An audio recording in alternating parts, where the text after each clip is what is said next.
Good evening, all. 8:30 this time around. I'm joined by Mr. B, who's returned from the dead, and bath time with Vaughan as well. And we're talking about the preview game. We're playing Crystal Palace again.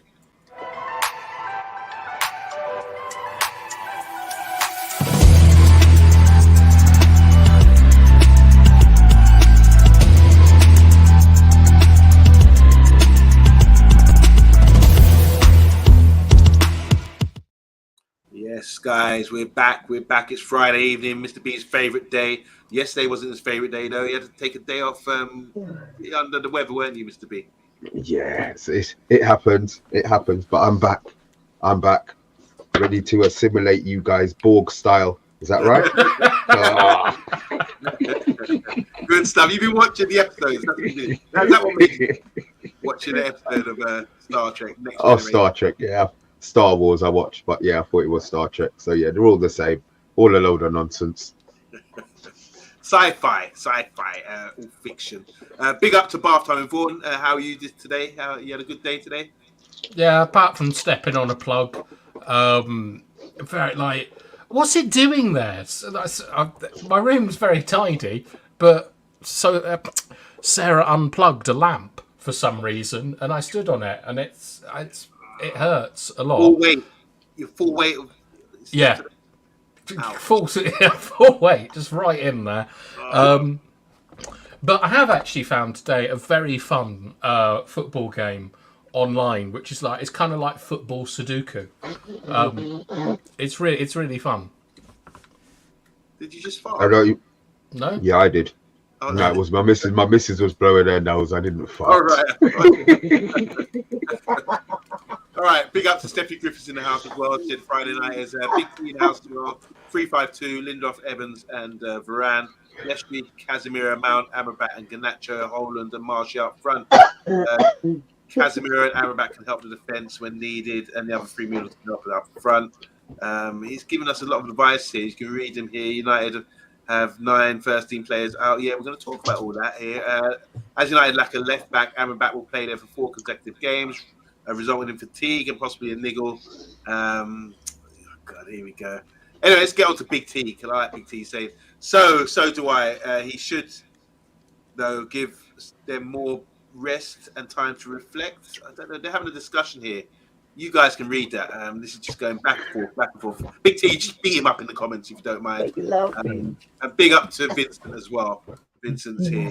A sticker on the door. Lovely message here from Big T saying all the better for hearing you seeing you back, Mr. B. Bless you, bruv. As well.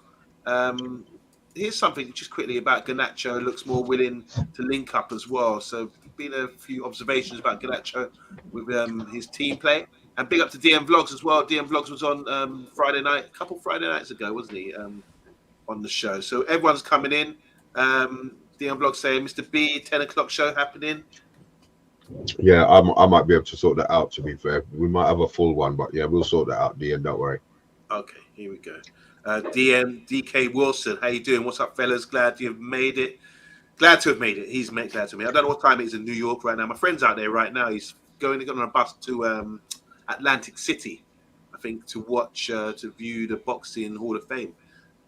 So big up to Ben Doughty.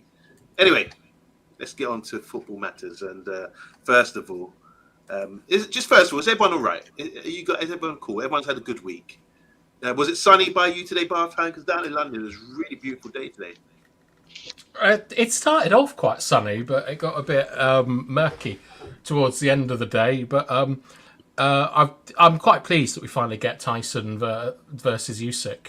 To be honest, I'm really, really happy about that. Happy about watching Man United this weekend. The kickoff time's a bit annoying, but I'm quite excited by sport at the moment. It's a lot better when you're winning, isn't it?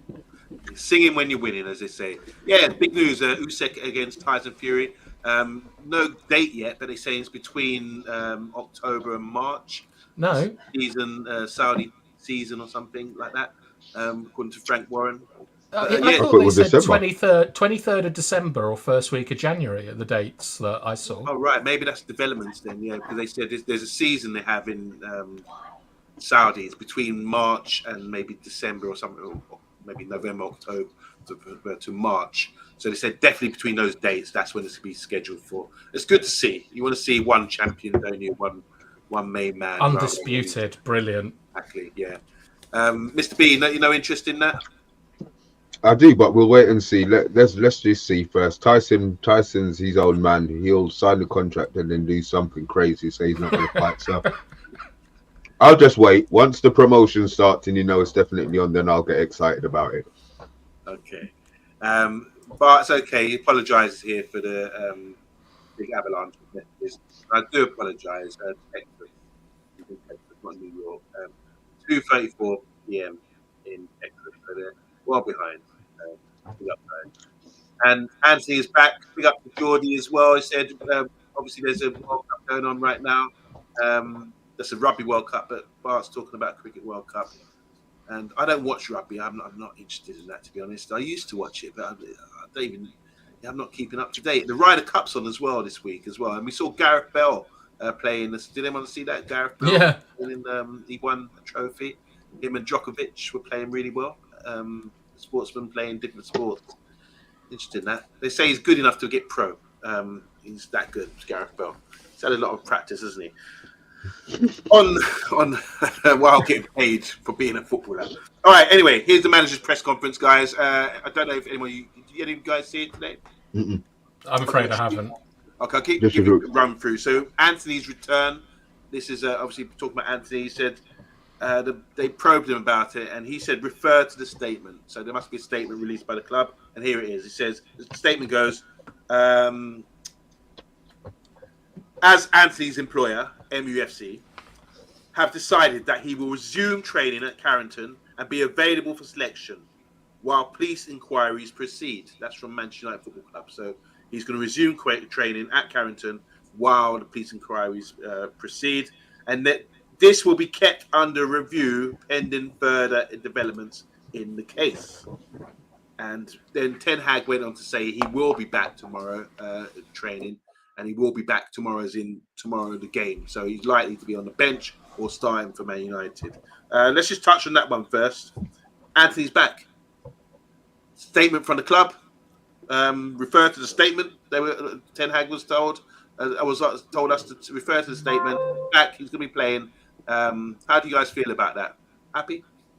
We haven't missed him. Look, on a totally footballing I'll go down that side of it. He hasn't been missed, really. So I wouldn't like to think that Ten Hag is going to bring him straight back into the team. I know he's his favourite. I know he's one of his boys, but he was out for non-footballing reasons. So I would like to think that he doesn't start the next game. I'd be surprised if he's even on the bench. Knowing how Ten Hag operates, unless they've had somebody monitoring his fitness out there, I don't think he's going to be on the bench. I think he'll get the training. He'll probably be on the bench more on Tuesday, to be fair. Because the journalists, you know what they're like. They're trying to probe the manager. They were saying, will it be a distraction, him coming back?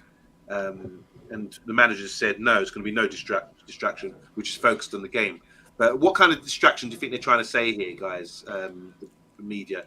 They're trying to say, if we lose, it's because Anthony's come back, or the fans might be, We're winning now. They have to come at a different angle of OMONDI. They have to go somewhere else for their headlines.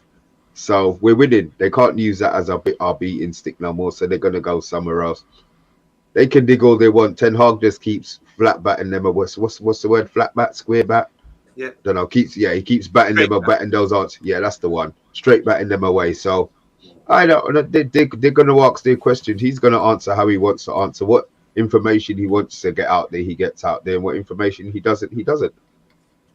Okay. DK Wilson saying here, people say Anthony has been proven innocent. They may not realise Brazil is one of the most misogynistic countries in the world outside of the Middle East. They may still allow him bath time. They may still allow machismo killing, which they absolutely do not, by the way. Okay, DK, don't do that to me. DK was also saying, didn't Brazil keep him off their team? They did for a period of time as well. Another one here from Big T saying Anthony is back at the club. but he can't go straight back into the team. Over to you, Bath time. Is it a distraction? How do you feel about this? Well, I think that the distraction he's talking about will be at away games. Like I'm not so sure we'll see Anthony play away from home for a while. You'll have women's charities, all sorts of charities protesting outside the match. There's going to be a circus because Anthony has not been proven innocent. My suspicion is that the club will have talked to the Brazilian police and to the Greater Manchester Police, and they'll have come to a conclusion that it's very unlikely that this is going to go to court. And so they're kind of cheating a little bit by getting Anthony back to play. I'd be stunned if he was on the bench tomorrow. Like you can't put a guy in with a couple of hours of training and just go, here you go, Palestri. Anthony's back. Go back to the youth team. I think we might. Who we play? Is it Copenhagen on Tuesday or is it Galatasaray? Galatasaray. It's away, isn't it? No, we're home. At home, that might be. There's a possibility we see him there, but I don't think we'll see him tomorrow. And I think that the goings on that Ten Hag is referring to is that Anthony is going to be a massive story every game he plays because of the criminal charges hanging over him. Vincent saying here, the Anthony situation, I think they'd be worried about the away fans, like you said, attacking him with nasty songs, like Greenwood and Ronaldo. Why is the only thing about us? Okay, you can read that one. And Bart saying here, Ten Hag spoke about ever-increasing fixture list and the impact we'll probably have on the first time. Look, I've done my homework, Bart. Stop jumping the gun here. I was just about to come on to that. So, yeah, he was asked about injuries, and we will talk about the injuries and the availability very shortly, but he said the Champions League is expanding. This is the reason to justify a lot of injuries. The Champions League expands next year. Last year, we had the World Cup during the season, and it was a longer season than usual. We got to the FA Cup final. That was, we could have been knocked out in January, but we had to play extra games. The Nations League as well, and it's a longer season overall. And he said it's an overload. He kept repeating it's an overload on the players, but to sort of deal with that, he said he has to expand his squad, which he has done. He feels he's done that this summer, expanding his squad. So every club's going to be going through this, but especially us. We got players like Bruno who played unlimited amount of games last season, and it was sort of a one-off season, wasn't it, with a Winter World Cup. And it is exhausting. So we're seeing that it's taking its toll on players. Do you go along with that, you guys? What are you saying about the Champions League expanding next year? There'll be more games. Are we seeing something here? Because we did discuss this the other day. We talked about maybe it's the 3G pitches that is causing injuries for a lot of players, especially in women's football. But give your justifications for why we're seeing so many injuries right now. Is the manager right? Oh, I'll go first then. Yeah. To a certain extent, I think he is, but then I understand they get paid by the club, but isn't it the club's duty to protect those players from injury as well? I understand they want them to be playing for you, but those players want to play international football, so I think it's a hard choice to make because they always want. If you get picked for your country, you're going to go and play. Unless you're nothing. If you get picked for your country, more time you're going to go and play, and then you want to play when you've been picked. So you don't get the rest. Ideally, you want to be a top level player who the manager doesn't pick, and then you're fine. You've got that couple of days rest where you're able to go to fashion shows in New York and stuff like that. Injuries, Bath time. So the manager's saying here, Champions League expands next year. You have to prepare for that. You've got a bigger squad that's going to help with that as well. And longer season last year. I mean, last season was a one-off, wasn't it? Clearly, with the World Cup and going all I hope so. Like, I don't want that again. Like, I think that the World Cup can be held everywhere and is for the people, but I don't want the December World Cups becoming a regular thing, because what it is, OMONDI, is avarice. Like, football costs so much. And it generates so much money that they are trying to fill as many sort of TV schedules as possible. Like no one cares if Newcastle play Southampton 7:30 on a Monday night. They don't care about them fans that have to travel the length of the country. And what's worse now is that they don't seem to care about the players. Like Rafa Varane came out at the start of the season, a man who's been stricken with injury for years, saying like it might only be an extra 10 minutes, might only be an extra 15 minutes, but this is detrimental to our health. Did he say that? Yeah, he did. No. Varane came out, and it was about the injury time rules. And I suspect that what the Premier League will say is that they have allowed more substitutions to be made during a match. Good point. But I think I don't like it because, I mean, with our manager, I mean, he doesn't like rotation and he doesn't like making subs and things like that. And what this means is that every squad has to be bigger, and it has to have a similar amount of quality in it. So what's going to happen is that teams like Luton are just not going to have the bodies to be able to compete in the Premier League, and I think that makes our league weaker. I think having like such a disbalance of like all the footballing talent at 4 or 5 clubs is detrimental to the league. So I'm with Ten Hag on this one. I think it's ridiculous the amount of games that we're asking players to play coming off the World Cup and those crazy COVID years. But the thing is, nothing's going to happen because this expansion of the Champions League was their answer to the Super League. Until, unfortunately, the Super League happens, there's just going to be more and more games being played. And I'm not happy, Omondi. Are you happy? Well, I just think you need to manage the players, as Mr. B was saying there. And I think the way to do it, you probably have to get better quality players in. And maybe I feel sorry for a club like Luton, and that's a good shout. But maybe it's time to start bringing youngsters in and giving them more of a run around, just to manage that, because we're seeing that right now. These guys got Hannibal and Pellistri getting game time because of injuries.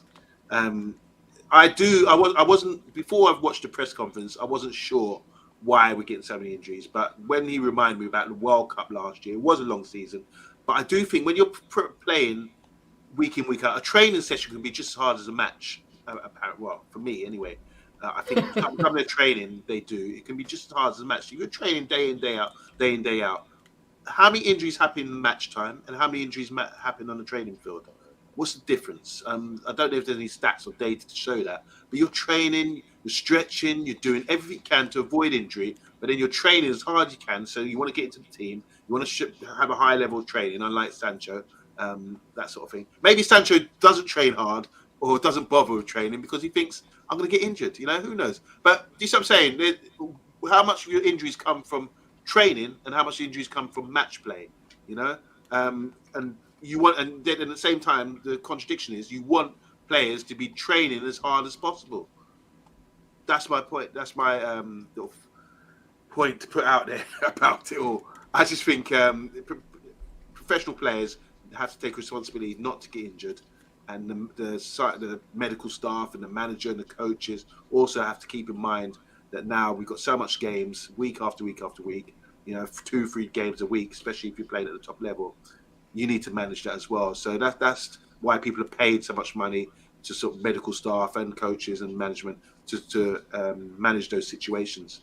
It's going to be interesting because I just think you've seen De Bruyne. He's a big time player for Man City. He's out for 3-4 months. He gets out. He actually gets injured quite a lot. I'd like to see his injury record, but he's a big player for them. It was only late last season he was scoring against Arsenal, a brilliant goal to sort of seal the league. So he's a clutch player as well. So he's out, but Man City seem to not miss him because they've got a good squad. Even the other day when they played in Carabao Cup, they had so many. Rico Lewis was playing, they had a Norwegian guy, Bob, up front, coming in. What was the score in that match? They lost the game. Against a good Newcastle side. But the point is, these guys are getting good experience. So that's why I started about the youth. I think with all these injuries coming through, there's always going to be opportunity. Youth players start to get games, hopefully. And that's what you want to see. I want to see the Premier League, like if all these top players are going to Saudi, for example, I want to see bring the youths in. Let them get early development and give them more game time. Because I don't think it's been happening over the last few years. Just quickly here, Big T saying Ten Hag is pushing the players too hard on training. Is that question he is asking? Can you answer? What do you guys think? Do you think about training and match play, Mr. B? Do you think players get more injured in training or match days?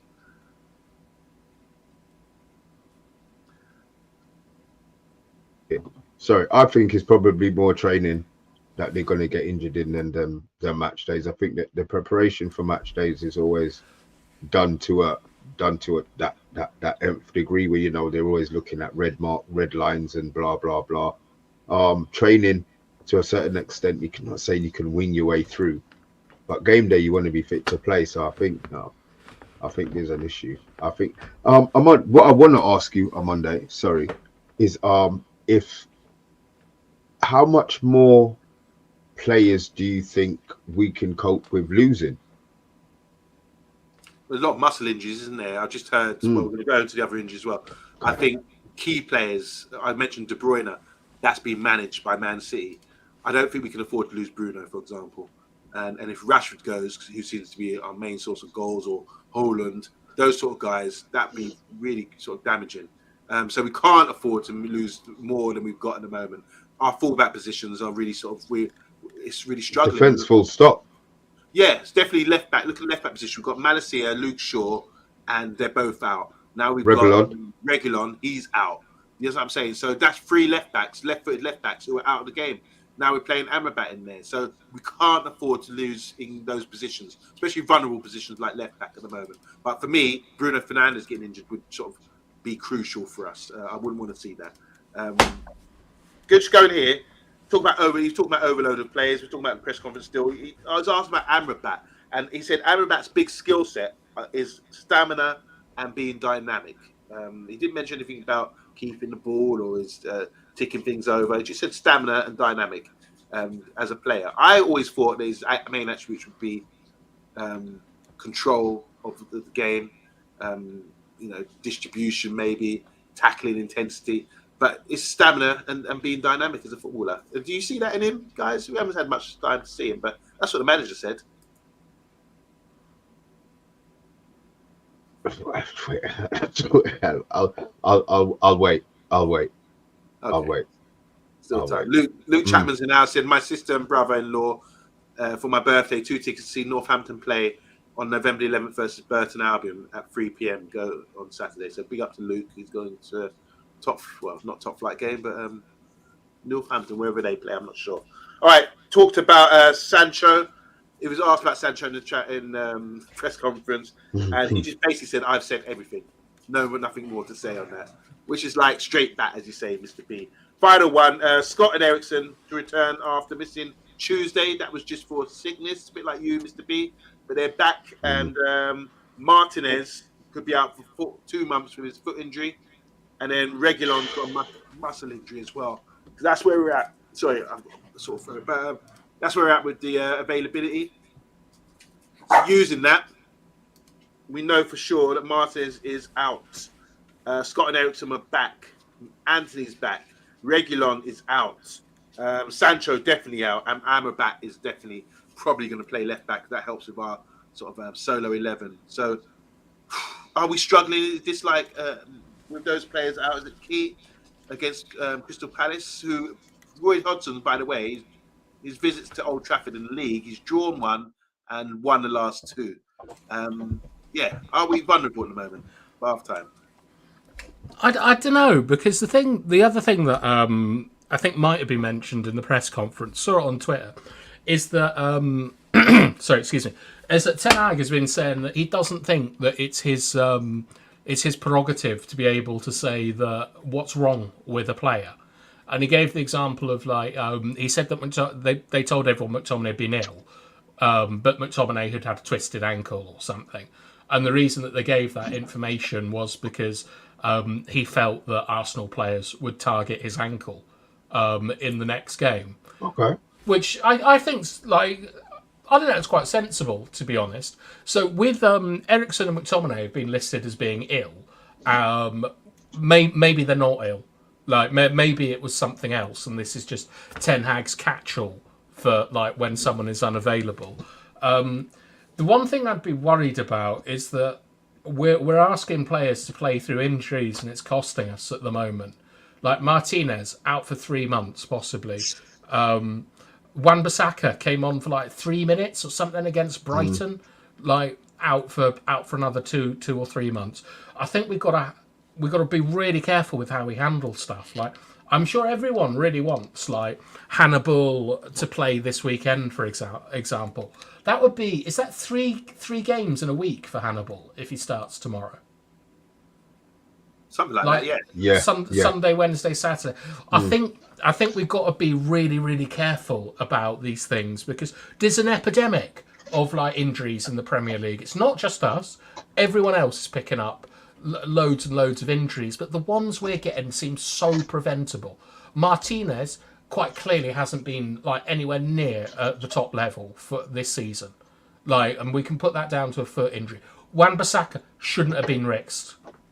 Right, and so I think that we've got to start using the squad more, even if that is like Johnny Evans, Dan Gore, players that you wouldn't really think would get in the team. We've got to start being like not professional, but just prudent with our players. Can you? Okay, so I get your point, but then it's a results business at the moment. We saw the pressure we were under when we didn't win games. Starting a Dan Gore or a McTominay over a 75% fit, maybe Bruno. I know they're playing different positions. I'm just saying. I'm sure Ten Hag would rather play the 75% fit Bruno, because you still don't know what you're going to get with maybe the younger ones or the fringe players. And right, as I said, right now it's results.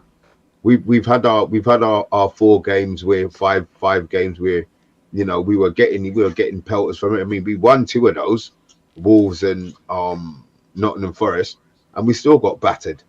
So I'm not sure that I think that they have to earn Ten Hag's trust, and if they don't, then look what he did to the players last season. We were screaming for rotation in virtually every other game towards the end of the season, and he just said, "Get stuffed. I'm playing you," and he played them.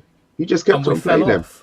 Yeah. So what are you saying, Mr. B?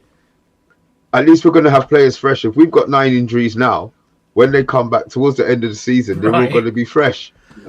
It's tactics. Yeah. As long as we sort of get them back fresh, I think that like United have we've recently signed a new doctor, haven't we? Like in the last 10 days or so. Yeah. Hopefully, like they can get to grips with things, because the medical department either is being ignored by Ten Hag or isn't giving him like correct information, because too much is going wrong. And I think our target this season is top 4, maybe a cup trophy. Like realistically, we've got a much better chance of hitting those targets if we manage the squad correctly. Yeah. Okay. Emma's saying here, I don't keep up with injuries anymore. I'll just be surprised when the team comes out. And we'll be picking the team very soon, Solo's 11. Any update on Mainu? We did touch on that yesterday, Mr. Big T. United do not have a fit left back till the international break. Sure, Licha and Reguilon are out. 3 ball progressors. Amrabat better be bulletproof. That's from Bar. Anthony will come back firing. Thinks UK strange. Amrabat versus Palace. Amrabat enjoyed 96% pass accuracy from his 81 passes, with 5 of his 6 long passes reaching his target. That's pretty good. Hannibal needs to chill, says UK strange.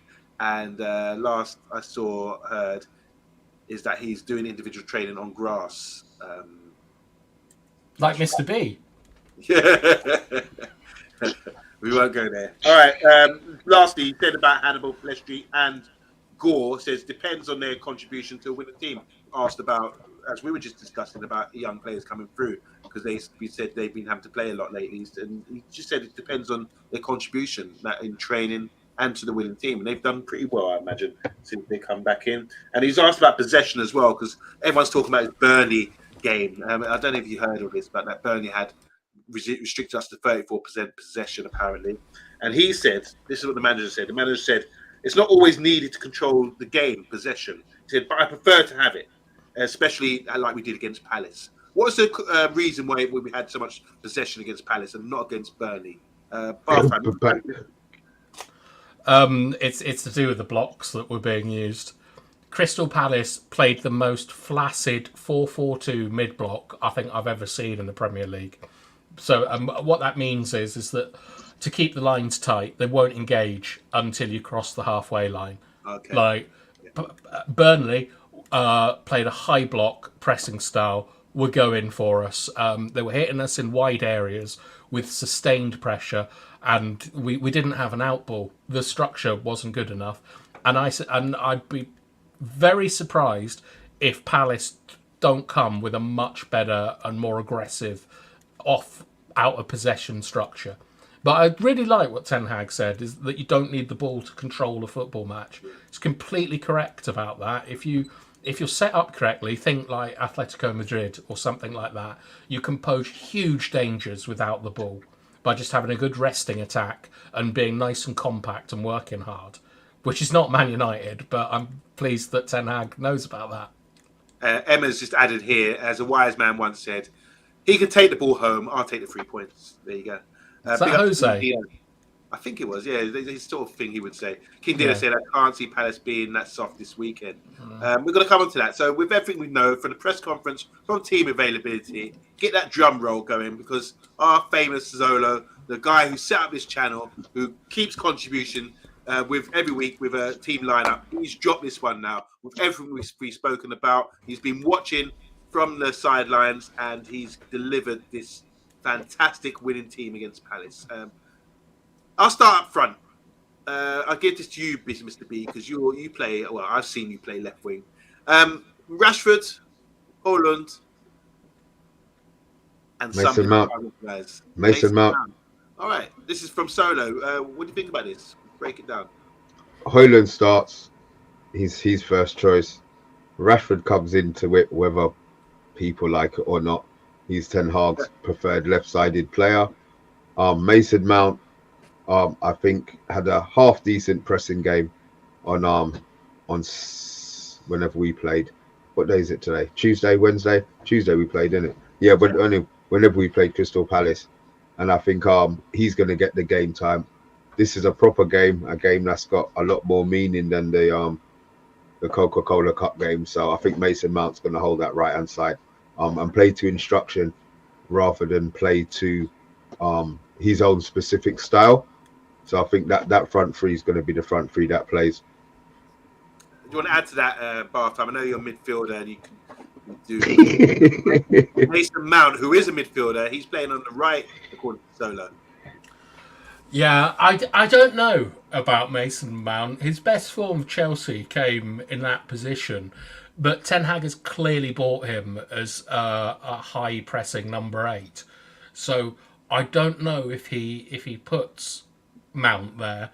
Palestri didn't do anything wrong, didn't do anything right. I'm not sure.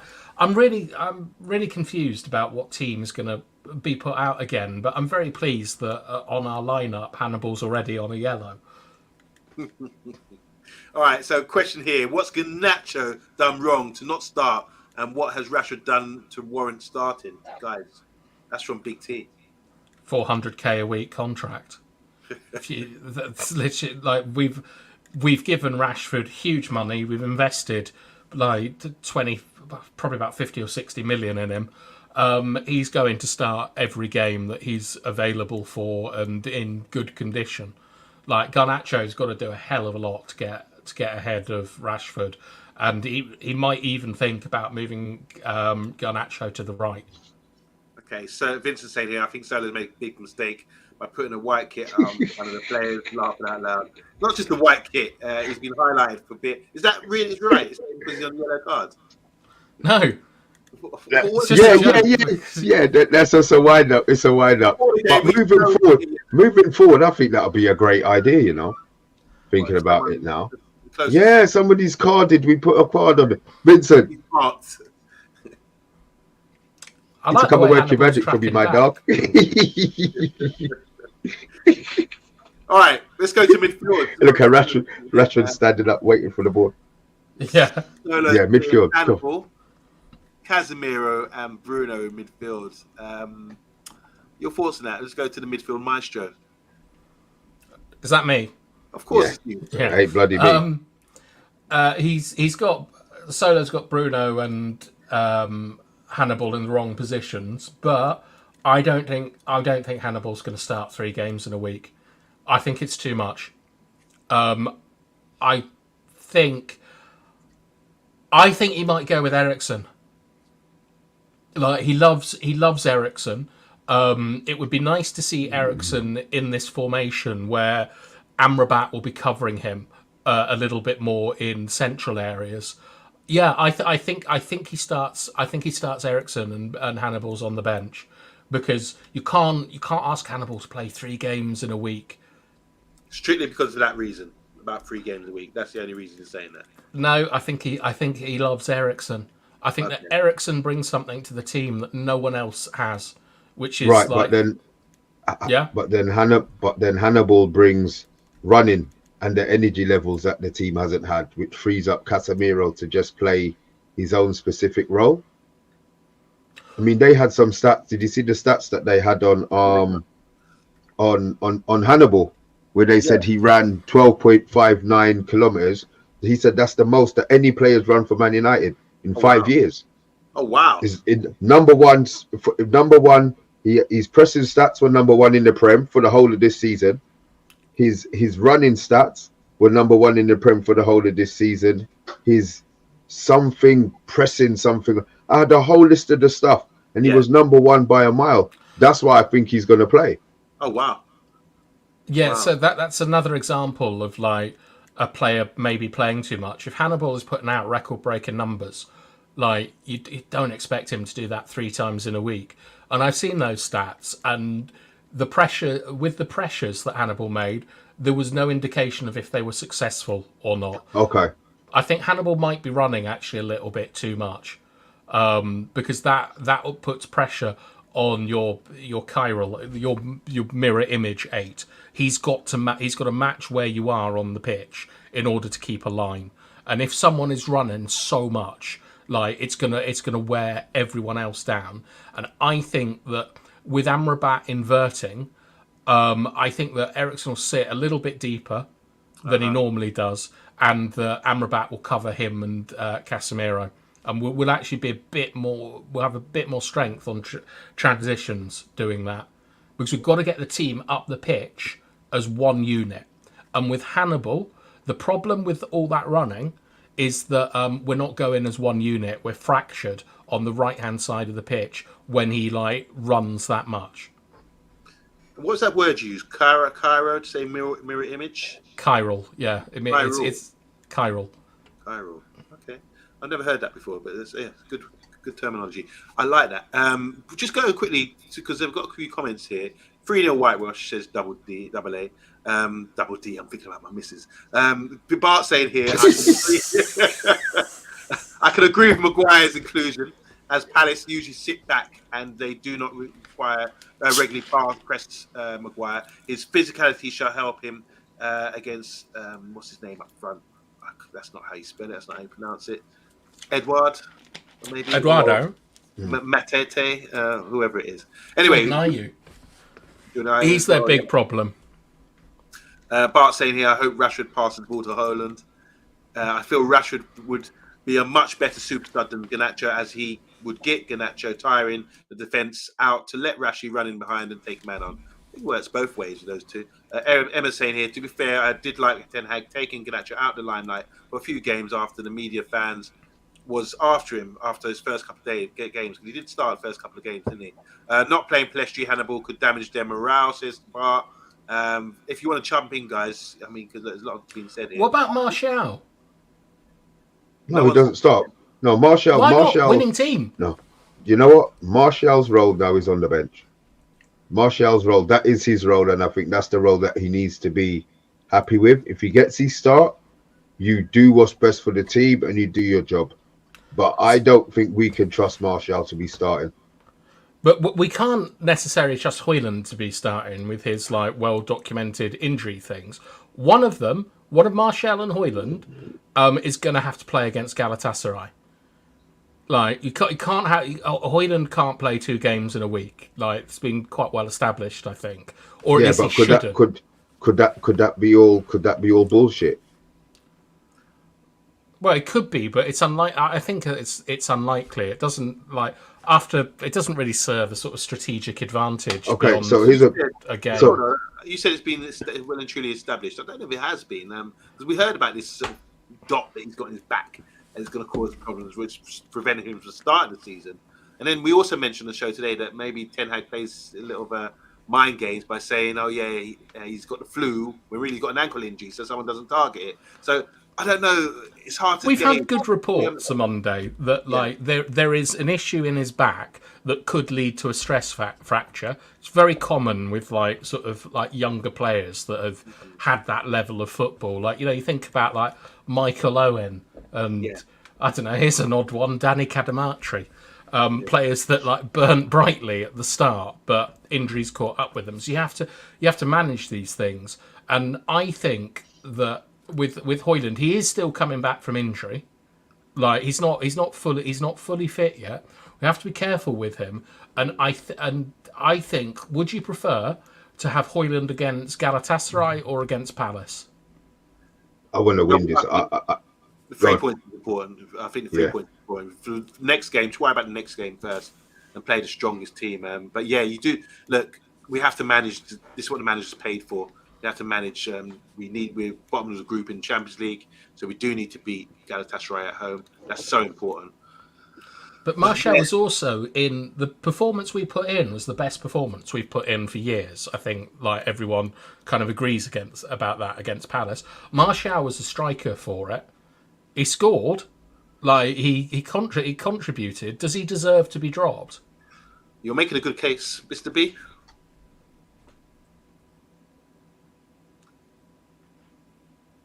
No. You know me. I love Martial, but he's going to play and get himself in. Right now, we need to use the squad. I mean, could it be 60 minutes for one, 30 minutes for one this week, 30 minutes for one, 60 minutes? Is that too much rotation? No, I think that's correct. Yeah. All right. So King Dino saying, in fairness, Rashford has credit in the bank after 30 goals last season, and bringing on Garnacho 20 minutes to go is a great weapon. I'm with that one. Big T saying the club give a big wage, not the manager. The manager has to pick the best player. It's all wrong. DK Wilson saying, didn't Eriksen start one of the last 3 games? Grace is saying here, how you doing, by the way? Thoughts on the back three with the amount of defensive injuries that we have? We virtually do play a back three with Amrabat in there, don't we? Alex is saying here, Eriksen does bring something to our team no one else does. A pacemaker. All jokes aside, he doesn't have the legs for it. Unrelated point, the Hungarian number 8 for Liverpool would make a United into a swashbuckling front foot side. Okay, fair enough. Big T saying there are midfielders on bigger wages than Hannibal. Why is Hannibal playing? And big up to Core. How you doing, Core? So Garnacho will never be a starter. Forget that. With the Hag, he really likes Rashford.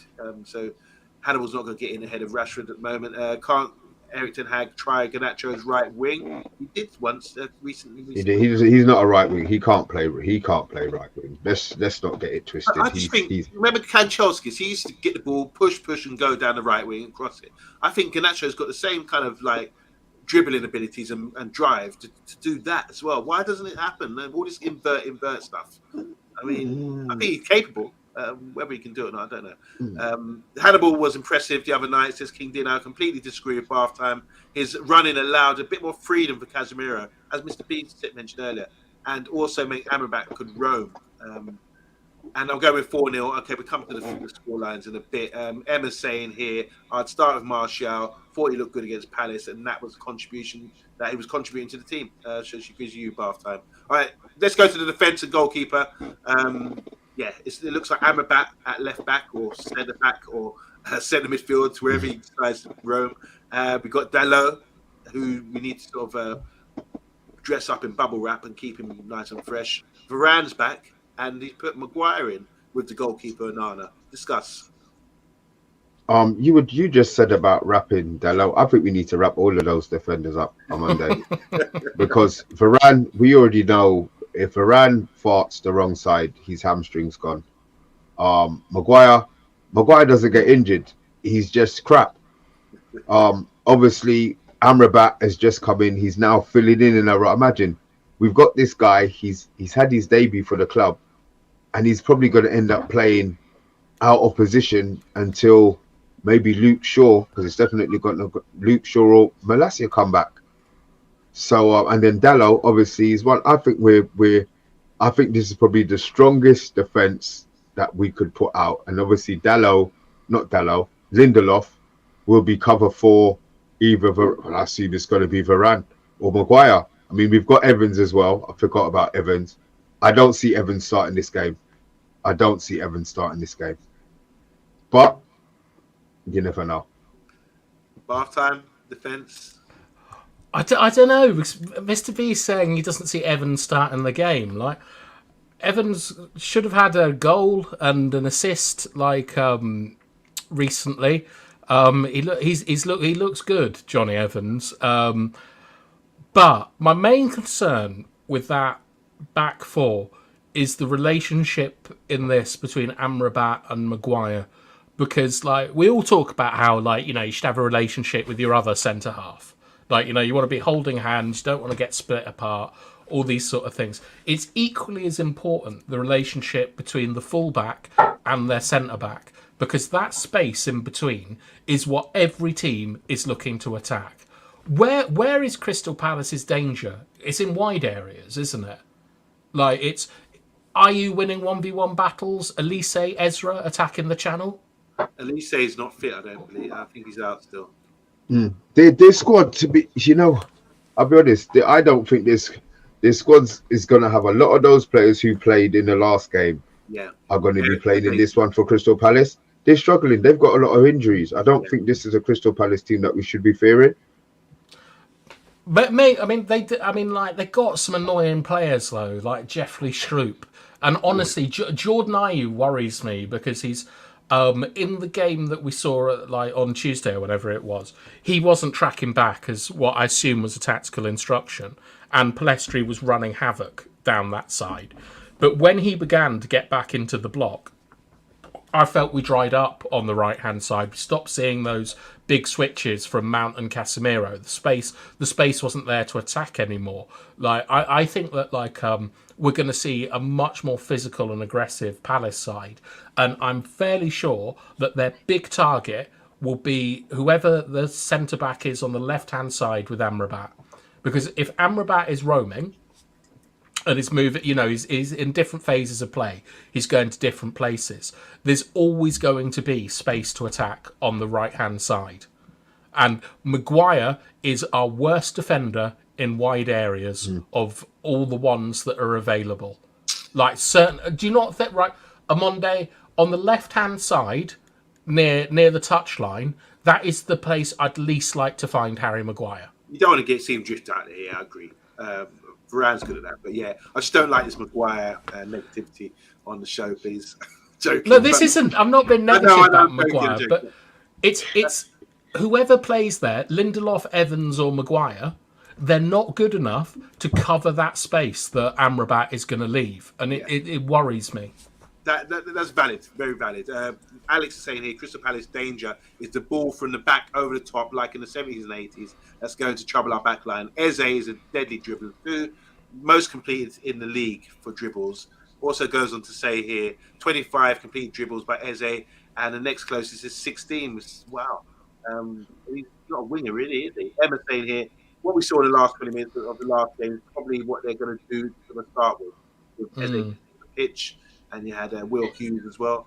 Mo Morris, how you doing? He said, would you put Lindelof in for Maguire? I wouldn't, but... absolutely not. Yeah. Absolutely not. He's been dreadful.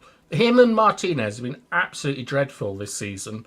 And for all them Garnacho fans out there, I think that when Maguire starts, you tend to get Garnacho starting because he's able to exploit Maguire's long passing. I think we're going to get a good performance out of Maguire tomorrow.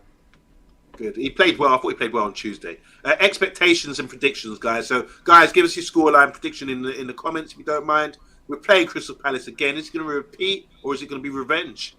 Who knows? Let's go to Mr. B first. We've talked about availability. We've listened to the manager's press conference. We've seen the threat of or the lack of threat from Crystal Palace with injuries as well. They're suffering too. What's your expectation for this game and prediction, please? I'm expecting a demolition job on Monday. Mhm. I haven't had that feeling for the whole season. Mm-hmm. I think Man United's recent form has been building. It's going to be about time that we hit 4 past somebody.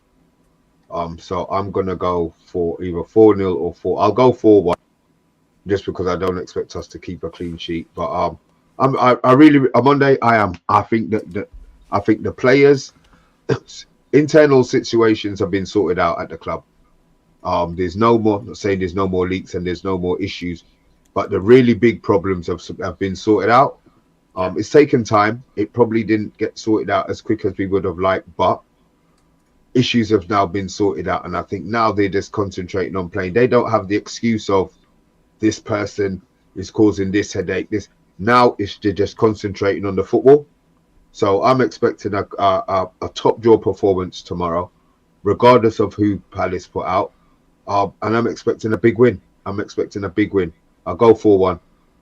Wow, that's with King Dino. King Dino says 4-1 as well, and Mo saying 3-1. King Dino saying here, why is Bath Time now concerned about Amrabat at fullback? A couple of weeks ago, he said that he said that's where he wants him to play. Emma's countered by saying, King Dino, he was talking about the relationship between Amrabat and his defender. So you don't have to say nothing about that, Bath Time. I think Emma said it for you.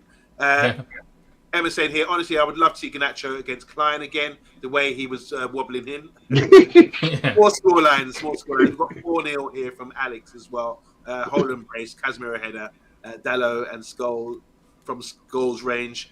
Bruno assists 3 goals up the reg. King Dino saying here, the relationship was good the other night. It sure was. And give me a clean sheet and I'm happy. Bath Time, expectation and prediction. You excited as Mr. B? I'm really excited. This is to be genuinely this is the most excited I've been about seeing United play for a very, very long time, because I feel that we're nearer to Ten Hag ball, as it were, like his kind of realised vision. I'm expecting an extremely fast start from United. I want them to go in and try and get a first round knockout and be 2-0 up after 20 minutes. That's what I'm expecting to see. I think the game is going to be a lot harder than everyone thinks, and I would really like us to win 3-0 and 3-0 at half time, get players off, like manage the squad. But I think it might be 2-1. I worry about Maguire, Evans, Lindelof, and Amrabat in that channel. I worry about us a little bit at set pieces, and I think that Jordan Ayew's going to be winning a lot of free kicks on our like left hand side, and they're going to be bombing it in. I think that they're going to be extremely physical, and I don't think that Hannibal's going to start. I don't think that Tomane's going to start. So I think that they might be able to get to us in the midfield a little bit better than they showed at the weekend. But I still think we're going to win. So don't you think that would be a mistake though? The fact that Eriksen hasn't been able to be as dynamic and have the running power of Mount or Hannibal, well, don't you think that may be replacing?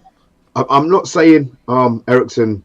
I understand why you're saying Eriksen to play, but I'm looking at the style of play that we've kind of been playing since Eriksen hasn't been available to play or hasn't been picked.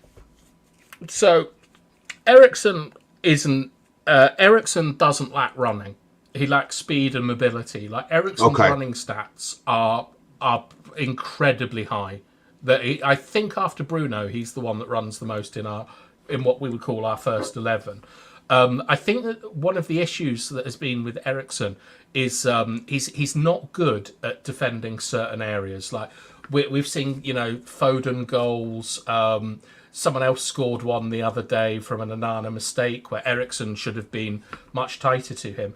I think having Amrabat will fill in those spaces. I'll just pause for the super chat.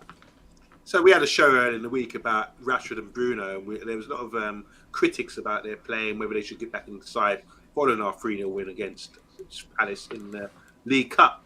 And King Stash has come back with $2. I think it's $2. Yeah, it's $2 American dollars. It says, Ballon d'Or Rashford going to get a hat trick. Now, what a result that would be for Ballon d'Or Rashford to come back and silence his critics. I'd rather do that instead and score a hat trick. So, yeah, I hope we win the game. Doesn't matter who scores, but that'd be great for Rashford with all the little criticism he's been getting this week, especially from the Man United agenda. And King Dino saying here, yeah, he's right. Eriksen does run a lot, but he doesn't make tackles and isn't quick. Another clean sheet as well for Onana. That would be man of the match. Double A. Thank you. Sorry, I hope that Rashford. You haven't given a score prediction, by the way, on Monday.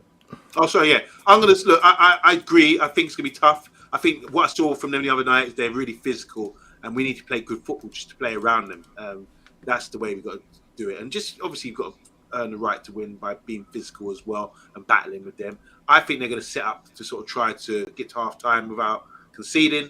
I think we're going to score maybe late in the game and probably win 2-0. Get a goal in the second half, and then open them up once they try to attack us. So I think it could be on a knife edge for a long period of time. That's where we have to manage the game. But what I'm really looking forward to is more possession, like we had the other day with Amrabat sort of coming into midfield, and Casemiro and Eriksen, if he does playing in that role and with their head up and looking to sort of create chances, and more rotations from the players as well. Moving them around, shuffling the Crystal Palace defenders and opening up. That's how we can prepare for that European game against Galatasaray. So we've got some big games coming up. I just think once we start, getting our head up and start playing football and getting more possession and finding sort of partnerships, like we said, Rashford and Hojlund, Amrabat and Maguire, for example, just get more familiarity with one another. And now at Old Trafford, it's a big pitch, great opportunity to do that. So I'm going to say 2-0 against Palace.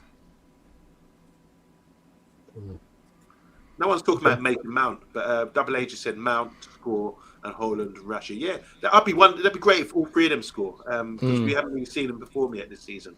All right, that's expectations and predictions. Mr. B, will we do a live watch along? No, we won't. I unless you're doing it. Oh, lovely. I'll do what I need to do for that. No problem. No problem. All right, so we set up, guys. 3:00 tomorrow. I will have it on my Fire Stick. Come and join us on the Man United agenda. Don't forget tonight, though, most importantly, 10 p.m. tonight. We've got a number of guests, haven't we, Mr. B? Do you want to just bill it up for us? 10 p.m. What's going on? It's a full one today. We've got Jeff, we've got the blogs, we've got Anthony, Arsenal, Billy, Chelsea. He's going to be a couple minutes late, and we've got Arsenal, Don P, Spurs. So we'll have a full panel. It's going to be a busy one. And obviously, guys, if you are joining, we will be going through our list of predictions, score predictions, a fantasy league update as well. And obviously, we'll be letting you know the scores of actually who's been winning week by week with their score choices and their score predictions. I'm sure I'm probably at the bottom, but it doesn't matter. I'm used to that with just like my fantasy league. So it's all good. You know what, Mr. B, there's so much football on these days. I mean, we just focus on Man United with the agenda, but I must admit I'm a bit lost with what's been going on in the Premiership. So I'm definitely tuning in because I want to hear what the Spurs fans and Chelsea fans especially have to say. Because Chelsea may be starting to turn it around, and Spurs, Don P's chest is probably going to take up the whole camera. Yeah. He's swell up at the moment. What's your thoughts at the moment, bath time with the Premier League? We've got a lot of different fans on tonight. I mean, who should be confident right now, fan-wise? Which fan would be buzzing right now if you're a fan of Chelsea or Arsenal or Spurs, Liverpool, maybe?